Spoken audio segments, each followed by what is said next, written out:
just wanna hear what you have to say, so we can meditate all day. Clear the room. Good morning, church fam. We'll wait a few minutes and let everybody jump on. Hope you had a great Monday.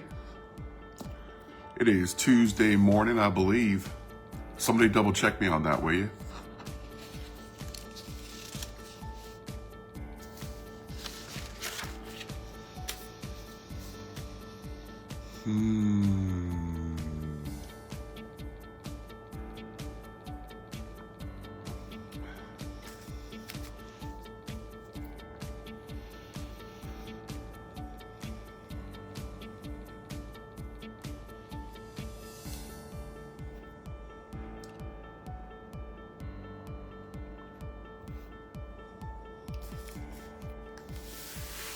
Good morning, Generations fam.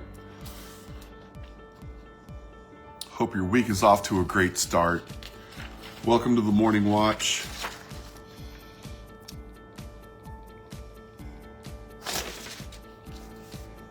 Today we're going to continue discussing Vision Sunday 2026 in light of the year of growth. The heart of the vision is that growth is not the goal. Growth isn't the goal. Faithfulness is the goal. Growth is often the result, but it's never the reason. It's not the purpose. It's not why we do what we do.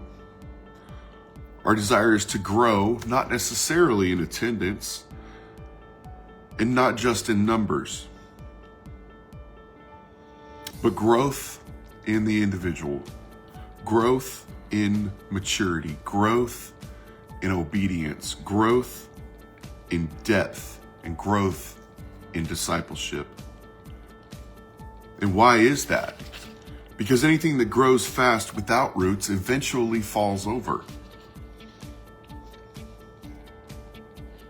When we look in the New Testament at Isaac and the inheritance, Isaac is the promised son. But he didn't earn the promise. He inherited it. He inherited it. Some of you are living in things you didn't start. I know I am.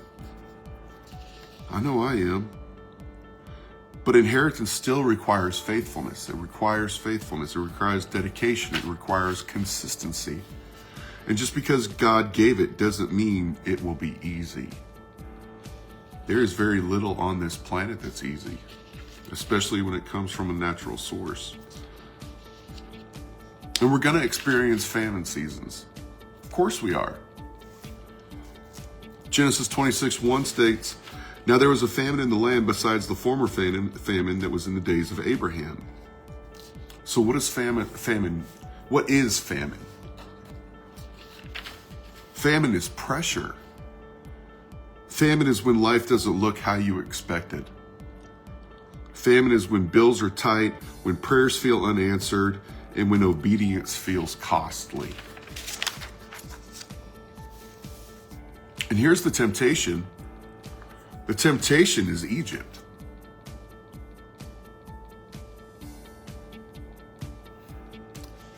And why is that? Because Egypt is where the food is. Egypt is where the systems are. Egypt is where you go when you're tired of trusting. In Genesis 26:2-3, "And the Lord appeared to him and said, do not go down to Egypt, stay in the land." What does God not say here? God does not say that the famine will end. He doesn't say it'll end. He says to stay. Growth often starts with a word you don't like. Stick around. Stay. Stay faithful. Stay planted. Stay serving. Stay praying. And stay loving. And what we see here is this principle of sowing and famine. Genesis 26:12 states, "And Isaac sowed in that land and reaped in the same year 100-fold. The Lord blessed him." Seed is food in famine. I'm going to say that again. Seed is food in famine. To sow means Isaac trusted God with tomorrow. Faithfulness always costs something, but are we willing to pay it?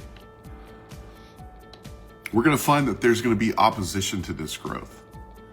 You might find it in your internal life. You might find it in your social life. You might find it in the strangest of places. Genesis 26:14 states the Philistines envied him. Growth attracts attention. And what do we do with that attention? Growth attracts attention. Now, there's a couple ways we can go with this.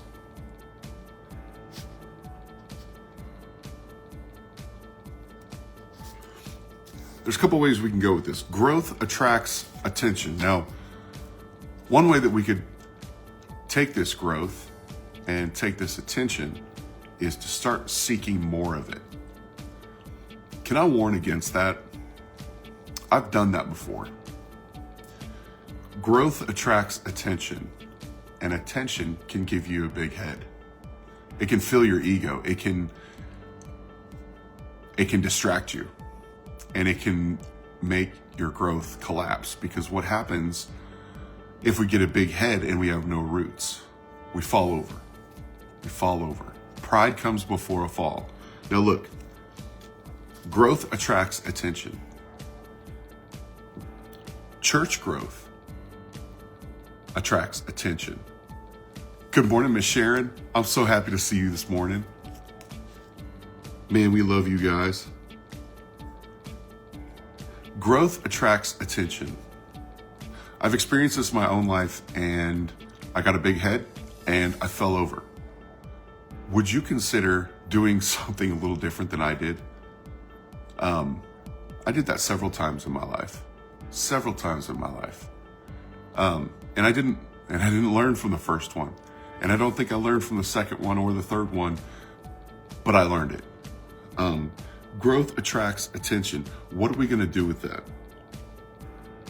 If we know it's coming, if we know that growth attracts attention, and Genesis 26:14 states the Philistines envied him. What do you think the best way to approach growth is? What do you think? I'm going to give you my answer based on experience and based on the word. Humility. Humility is how we deal with the attention that comes with growth.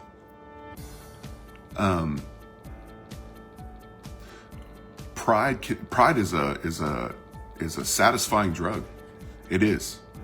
It will swell you up, and especially in a context of our growth concept, man, you can for sure get a big head, and you can think it's all you, and you can think, oh man, look what I'm doing, and look what we're doing, and no. Look what God's doing. Look what the Holy Spirit's doing within our ranks. Pride comes before a fall. I don't want to see us fall. Growth attracts attention. So what do we do that? Well, we keep going to work. We don't focus on the attention. We don't focus on what people are saying. We focus on developing roots, and pursuing the least, the last, and the lost.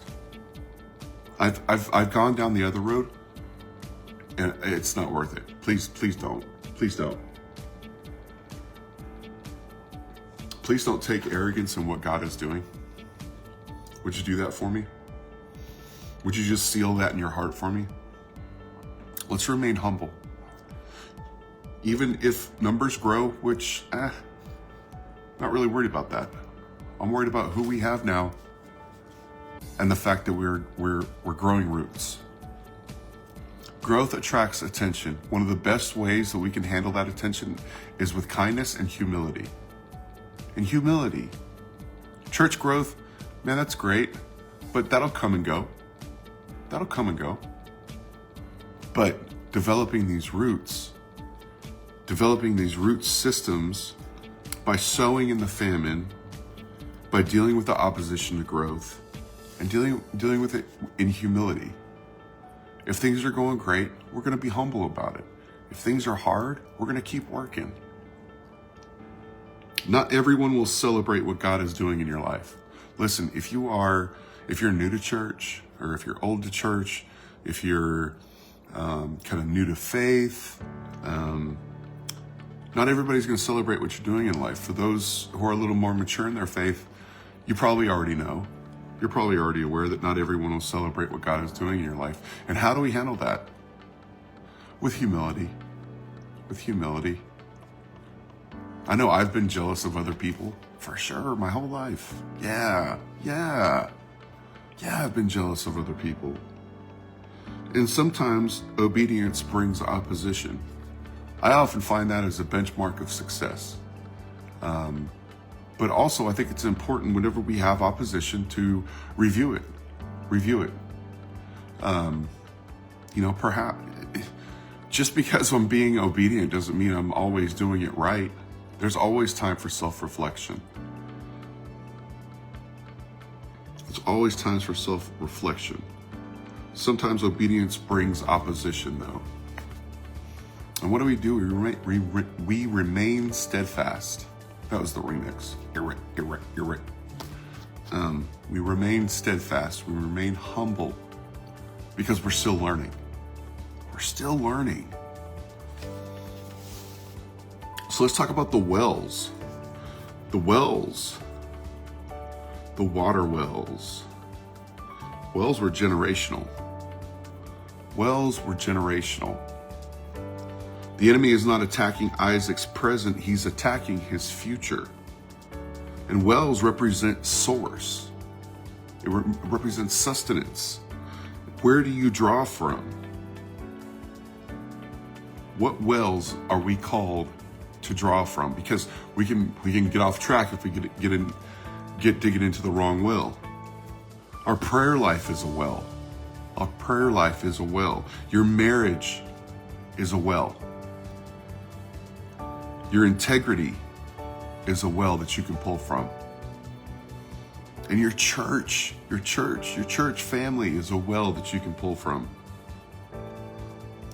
Then we can make room. Let's make room. Genesis 26:22, for now the Lord has made room for us. Before growth, we go to the altar. Before expansion, we worship. Maybe God isn't trying to change our season. Maybe he's trying to grow our faith. What we're going to do is we're going to keep digging. We're going to keep digging. We're going to stay faithful. Don't shortcut what God is doing. Don't shortcut it. Don't microwave what was meant to be a slow cooker. Enjoy it. Enjoy his presence. And remember that growth happens underground first. It does. Growth happens underground first. So don't get frustrated when you don't see results today. It might come tomorrow. The fruit of it might come next week or next month. You might actually not see any growth or change until next year. But keep in mind that slow, steady pace is sustained growth. You don't want to outgrow your root system. No, we don't want to get a big head. No. Get a big head and small roots, we fall over. Big head and small roots, we fall over. Can I tell you from experience, man, it's not fun. It's not fun. It's embarrassing. So humility. I think humility is the key, especially for this.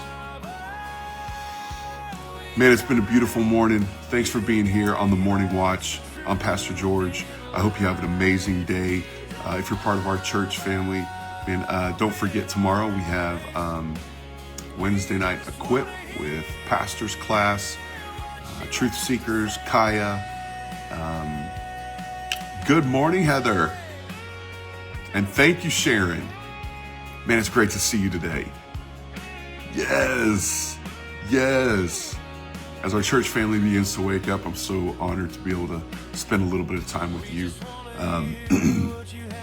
I think we're going to be here tomorrow morning. Tomorrow night, though, as I was saying, Wednesday night Equip. Pastor's Class, Truth Seekers, Kaya, Youth 418, G Kids, all going on. Hungry Hearts has barbecue chicken, ham and green beans. Don't make a liar out of me. That's all I remember. But it's always amazing. Thank you, Hungry Hearts, for what you do. Tomorrow is 5:30 for dinner, 6:30 for small groups. We love you guys. Enjoy and work on your growth on this Tuesday. We love you, church family. Talk to you soon.